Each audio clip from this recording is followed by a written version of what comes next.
All right, we're in the book of 1 Samuel. 1 Samuel, when you're doing a series on prayer, you know you're going to end up in 1 Samuel talking about Hannah. And so that's where we are this morning.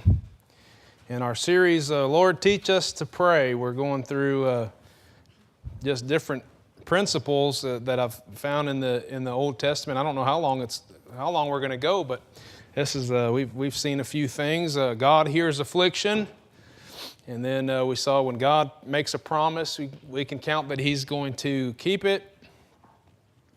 Let me see. We had when we pray, we should pray for our daily bread. God provides for us day by day.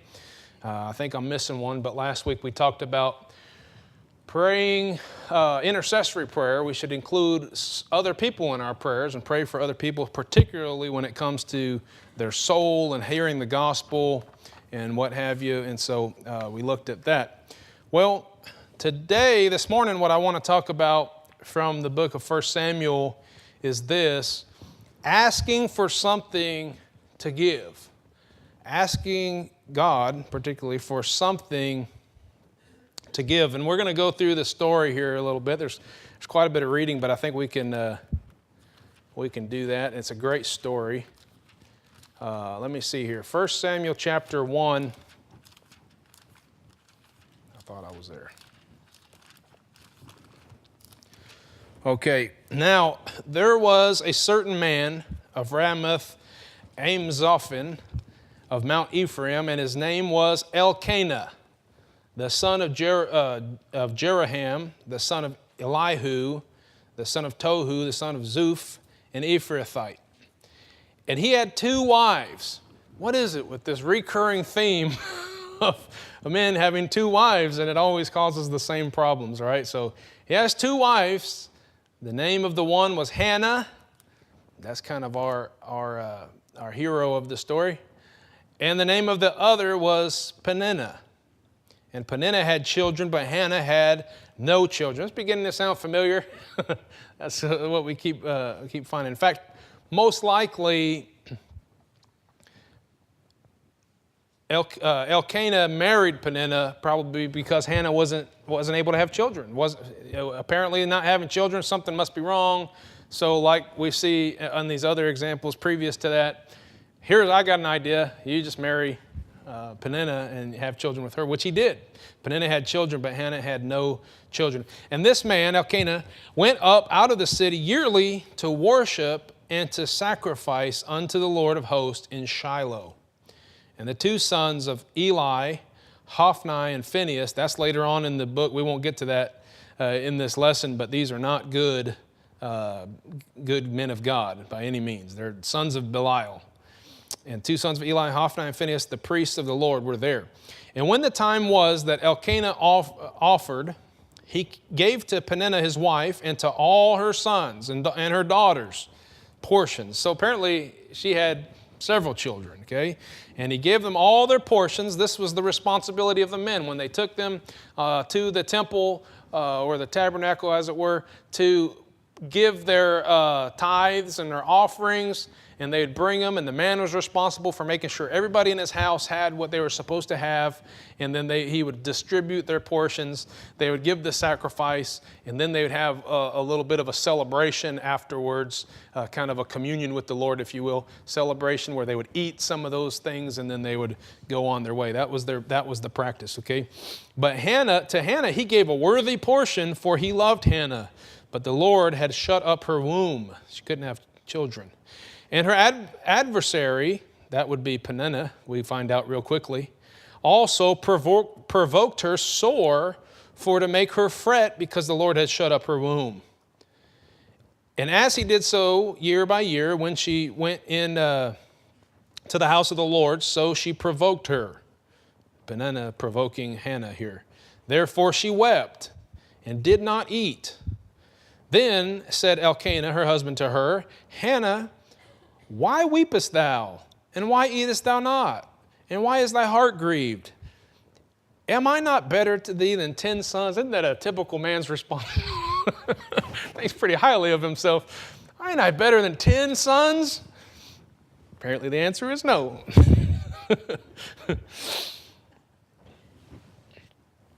So Hannah rose up after they had eaten in Shiloh and after they had drunk. Now Eli, the priest, sat upon a seat by a post of the temple of the Lord, and she was in bitterness of soul and prayed unto the Lord and wept sore. And she vowed a vow and said, O Lord of hosts, if thou wilt indeed look on the affliction of thine handmaid and remember me, and not forget thine handmaid, but wilt give unto thine handmaid a man-child, then I will give him unto the Lord all the days of his life, and there shall no razor come upon his head. That's the Nazirite vow that she would put him under. And it came to pass, as she continued praying before the Lord, that Eli, this is the high priest, those other two that we mentioned, the bad leaders are Eli's sons. Eli wasn't necessarily a bad man, but he was apparently a weak ruler that allowed his kids to continue in the tabernacle, and God gets onto him later for it, okay?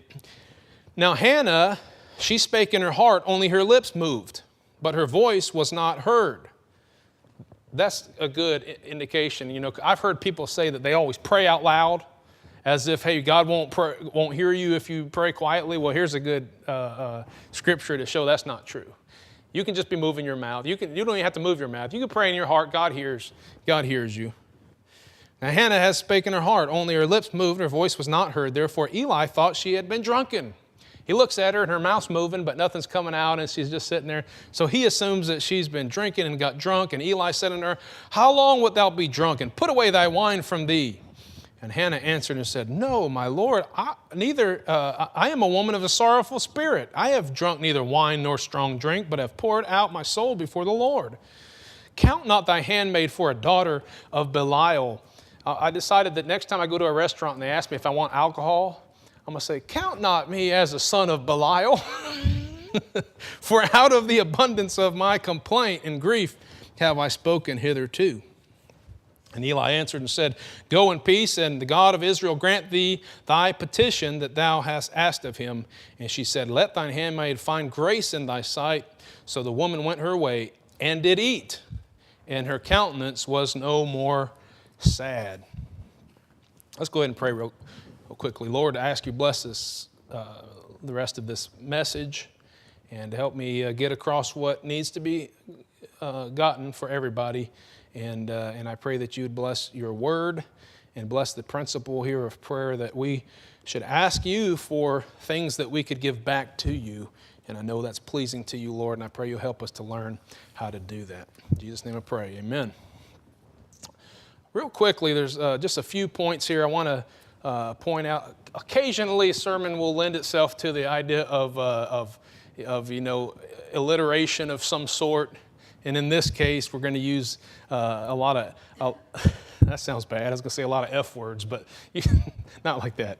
A lot of words that begin with the letter F.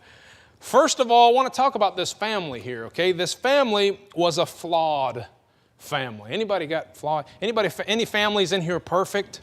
No, there's no perfect families, okay?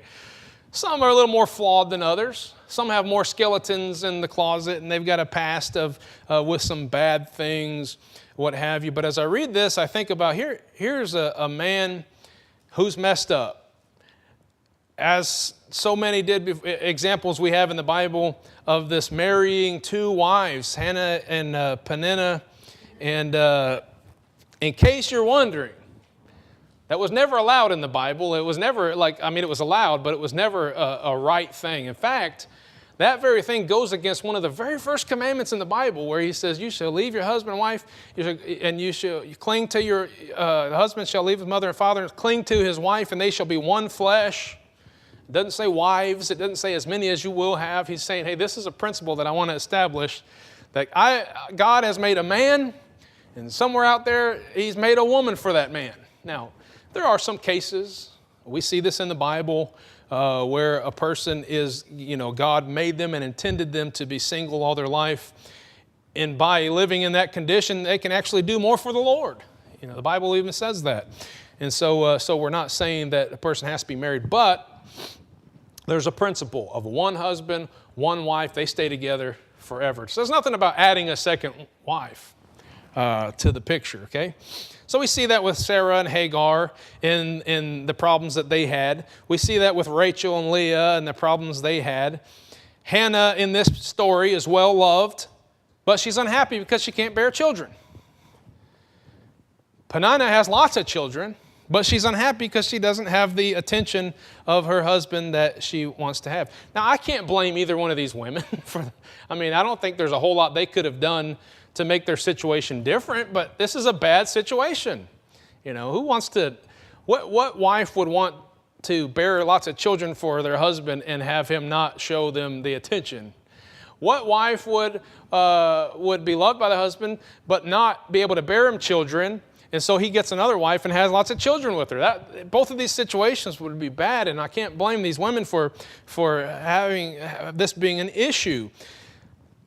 Elkanah is the man of the house.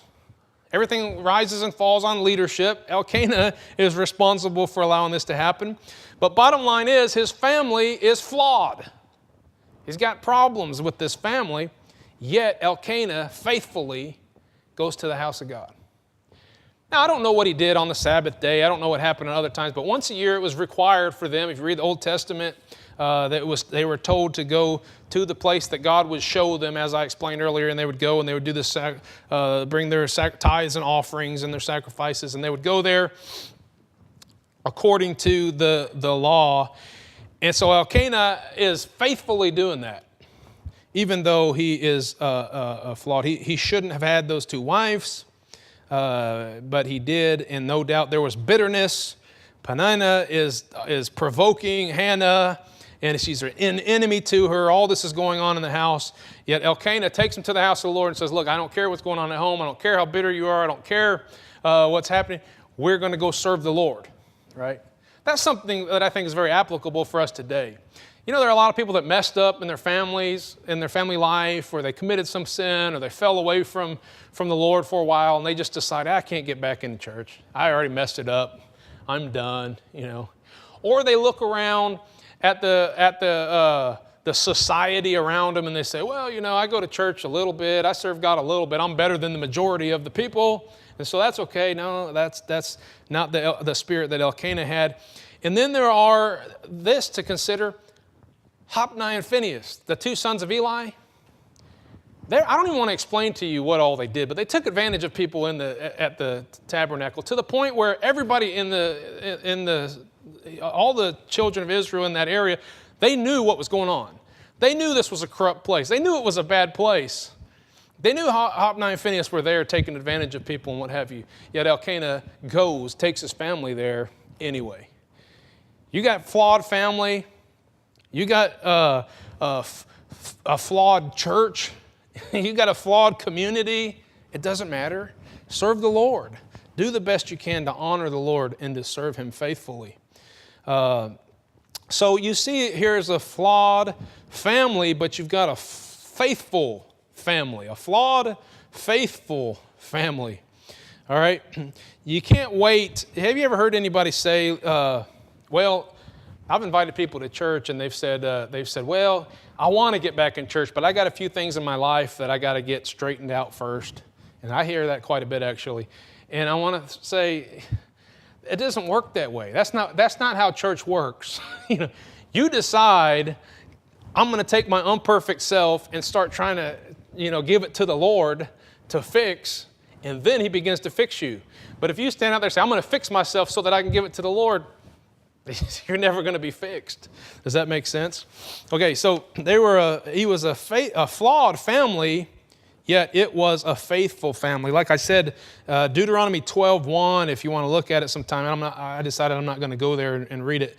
But Deuteronomy 12:1 talks about how they were supposed to do this, and it explains everything that they're doing here in this chapter. And then also, several verses in there. You read up to verse 18, that'll explain all that. So another thing that happens is, we're going to talk about Hannah here for a second. Hannah is our hero of the story, if you will. She's the one that we look to and say she's a great lady, great woman of prayer. Here's the only problem that we have with her is she is not content. She is not happy with the place that God has got her. She's not happy with what God has allowed her to have. She's only can dwell on, only can think about what she doesn't have, what God didn't give her. So she's bitter, the Bible says. She's sorrowful. And rightly so, she even does not, after she gives her tithes and her offerings, she doesn't eat the sacrifice. Look at Deuteronomy 26. I think we'd do well to look at another passage here. Deuteronomy chapter 26. In verse 11 it says this, "And thou shalt rejoice in every good thing which the Lord thy God hath given unto thee, and unto thine house, thou and the Levite and the stranger that is among you. And when thou hast made the end of the tithing, all the tithes of thine increase the third year." So this is that passage where he's talking about coming to the Lord and performing these things. And then it says, it's talking about eating. That says, "Thou shalt rejoice." Okay? Look at Leviticus chapter 10.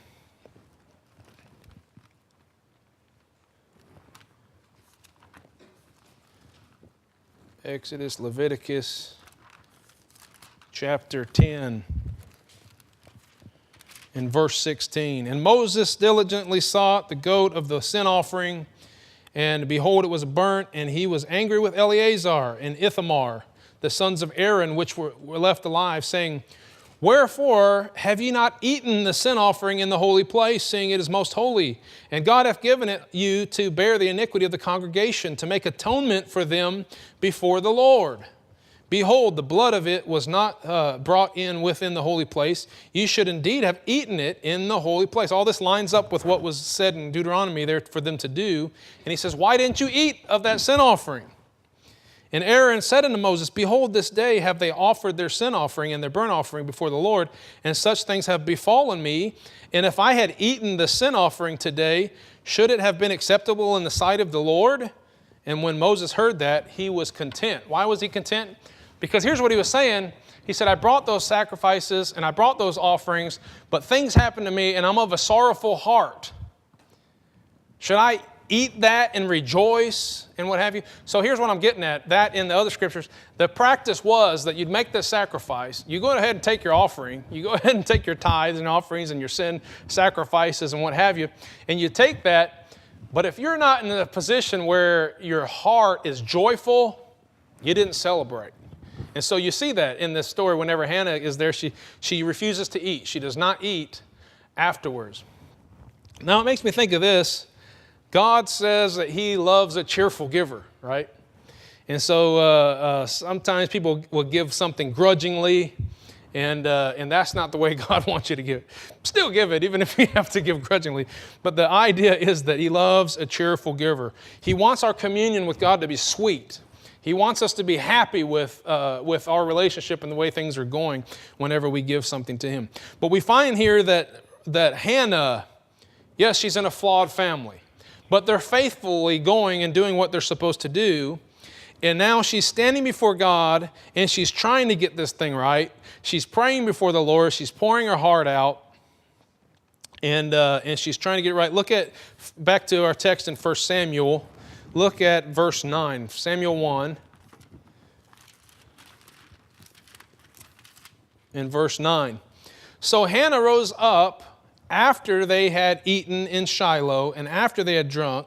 Now Eli the priest sat upon the seat by the post of the temple of the Lord, and she was in bitterness of soul," right? "And prayed to the Lord and wept sore." So she decided to go to the Lord in her sorrow, pour herself out to the Lord, pour her soul out, to the point where Eli thinks that she's drunk. And she says, "No, I'm not drunk. I'm pouring my soul out to the Lord." But look what happens after Eli says that your prayer is going to be answered. Verse 17, Eli answered and said, "Go in peace, and the God of Israel grant thee thy petition that thou hast asked of him." And she said, "Let thine handmaid find grace in thy sight." So the woman went her way and did eat, and her countenance was no more sad. So she finally got things settled with the Lord. And then she eats, and she's not sad anymore, and she's able to go on. You say, well, what was the big change?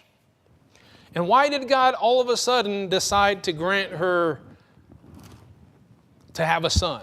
After all these years of complaining, Peninnah has all these children. My husband doesn't love me. Well, he does love me, but he doesn't get from me what I want to give him, and she's bitter and all this kind of things. What is the change? Well, the change was that she went before the Lord, poured out her heart, and she said, here's what I'm going to do. If you give me this son, I'm going to give him back to you. You say, well, how is she going to give him back to you? Well, he would be given to the Lord, and he would go work for Eli in the temple and in the service of the Lord. She'd still get to see him sometimes, but basically she had given him over to Eli. She gave up her son that God finally gave her to. She tells her husband Elkanah about this, and this is what she's going to do. And he says, if that pleases the Lord, then go ahead and do it, and everything is good. Okay, so the way to find God's favor, okay, see, they were a flawed family and they were a faithful family, and now we see they were a favored family. But how? How did they find favor with God? The way to find favor is to recognize where your blessings come from. You know, you recognize you're asking God for something. You have to recognize He's the one that is got all the resources. And you recognize that, and then you are willing to give back to Him what He gives you. Now, I've made this illustration. I love this illustration. I've used it before. But all I can think of in this example is this. When I was a kid, and you know kids don't have any money unless they got a lot of grandmas that live close by. Then they give or they go to a church like this where they spoil the kids. But I was a kid, I didn't have money. But Christmas would come along, and I loved my parents, so I wanted to get them a Christmas gift. Now, I suppose I could have went out there and found a way to get money or whatever, but here's what I would do as a kid, because I recognized where all the resources were and where all the money came from, which was my parents, and I said, hey, will you give me some money so that I can go buy you a gift? Now, when you think that through, you're like, wait a minute, you're not really sacrificing anything. You're not giving anything to him. Well, here's the thing. Our Father owns cattle on 1,000 hills. He owns all the wealth. Streets are paved with gold in heaven. You know, you understand all that principle. He has everything. What could you possibly give him? Well, I'll give him my life. He's got lots of dedicated people that give him his life. I'm not saying he's not happy with you giving him his life. I'm just saying, if you really reason this out, what could I give God? You know, does he need my money? No. Does he need my time and my effort? Not really. Does he need anything from me? No. My parents, so I remember one time, a specific time where my mom gave me, I think it was like $20 or something, and I went and bought a necklace and brought it back to her. And I was so proud of this necklace that I gave her. Didn't really think about the fact that she gave me the money for it. She didn't pick it out. I don't know if that's what she would have picked out or not, but in my heart, I just wanted to give it to her. You give me money so I could pick out a gift and give it back to you. If my kids came and said, hey, Dad, can I have $20 so I can go buy you a gift? Sure. Now, I might not, because I might need that $20. But sure. I mean, what father doesn't love their kids trying to do something for them, right? So that's how our Father is. He wants to give to you when you have that heart that says, but I'm wanting to serve you, Lord. Now, so what I'm fixing to say, and I think everybody's following me, and you're on with what I'm saying here, but I want to make a disclaimer real quick. I just recently saw an interview with, I'll just say Benny Hinn. I don't know if you've heard anything about that. Benny Hinn, and in an interview, people were putting him under the gun and saying, well, what's going on with this, asking people to give you all this money? And it's not like you don't have any money. You're living, and so, but here's what he would actually say. He would make, I saw an interview where he's talking to his listeners, and he said this. He said, if you want to be abundantly blessed, send me $1,000. I'll pray, and you'll be abundantly blessed. If you want to be, a little bit blessed, send me $100. I'll pray for you, and you can just, have a little bit of That's a wicked man right there, I'm telling you. All right. Now, if you think that I'm saying, okay, you want God to bless you with lots of money? Just put more money in the offering plate. I'm not saying that. Okay, God knows your heart, first of all. And second of all, that's not the way it works. But there is this principle. And you can't look at other people either, by the way, and say, well, how come they're prospering? They don't give to the Lord. Well, especially if you're talking about the world, that's a different subject. Their God's the devil. All right? Our God is the Lord, and He might operate on a slightly different principle, okay? He is going to bless you when your heart's in the right place. And so here's what I want to say. Your family is not yours. Your family is God's. So, well, no, my family's mine. Well, if you want your family, if you love your family, you want your family to be blessed, give them to the Lord. Does that make sense? Lord, before you pray, say, Lord, bless my family. Are you willing to give them to the Lord? Because here's the thing. If your kids don't go to church, they don't love the Lord, might not be saved, might be living a wicked lifestyle even, but you say, yeah, but I just love them, and so I'm going to pray, Lord, bless their life. Lord, take care of their financial problem. Lord, give them all these opportunities and these raises and their stuff. But you haven't given them to the Lord. All you're wanting is them to be blessed because you love them, but not for the sake of the Lord. Does that make sense? If you love your family and you want to see them blessed, give them to the Lord. Now, I hate to say this, and there are some times the best thing that could happen to somebody is not that they would be blessed with more wealth and job security and promotions. Sometimes people need to have some hardship, right? And so there are times somebody might come to me or to my wife and say, hey, I just need you to pray for this family member. And if I know they're not saved and they're running from the Lord, I'm just telling you right now, I might not pray, Lord, just bless them with all the riches in the world. Because they're not going to use it for God. And it's not going to help draw them closer to the Lord. So the prayer might actually be, Lord, do whatever it takes to get them to a point where they'll turn to you, you know. And if they'll turn to Him, He just might very well bless them.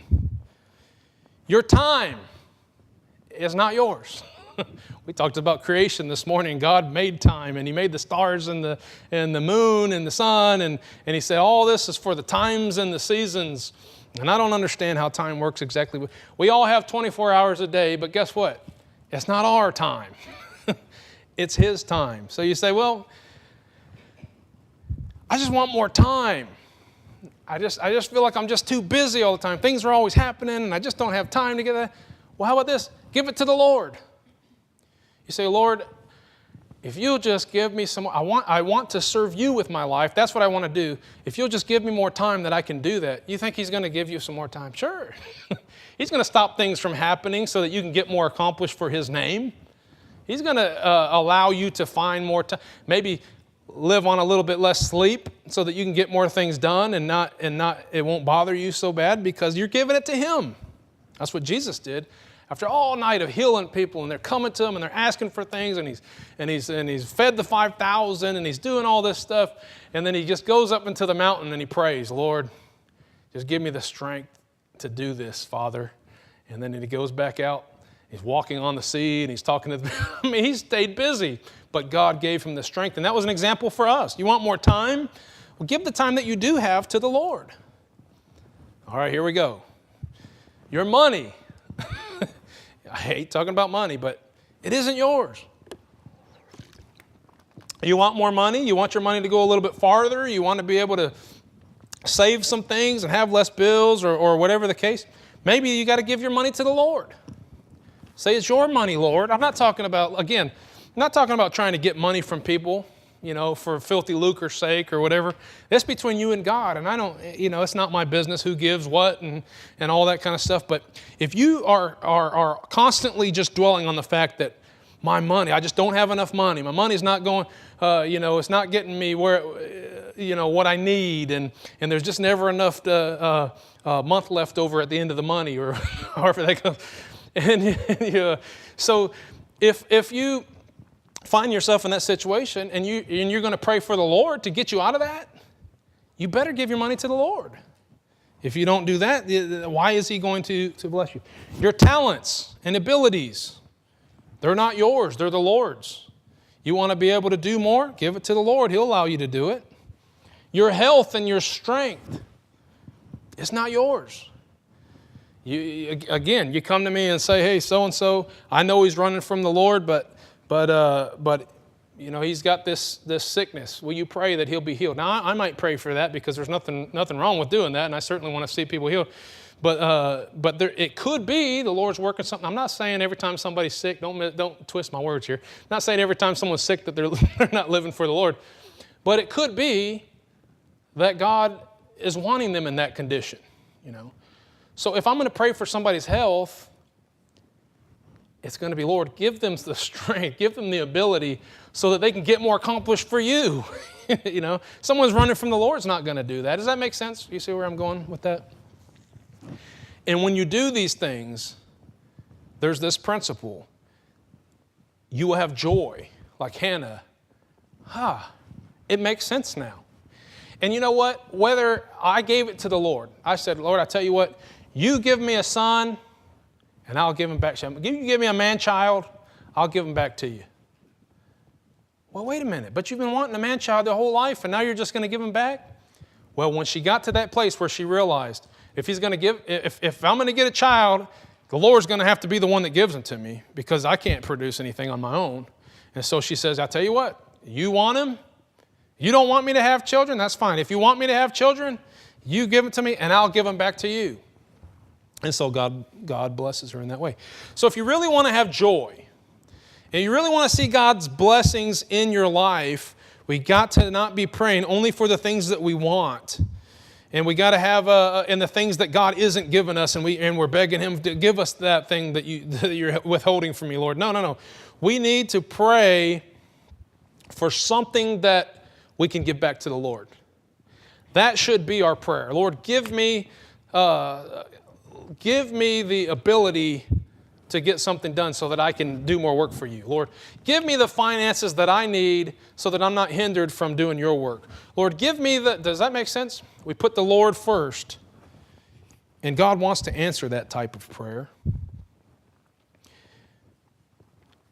He wants to give to His children so that His children will give back to Him. And when you do that and you give back to Him, it makes you so happy. And it makes Him happy. So the blessings are there, the joy is full. It could be that the Lord is waiting for somebody here to make that kind of prayer. There's something that you've been struggling. I don't know why this isn't working out in my life. I don't know why I don't have. Maybe He wants you to just give that to the Lord. Let's stand up, and I'm going to lead us in prayer, and then we're going to sing this song. 488 as you're all on the altar. 400.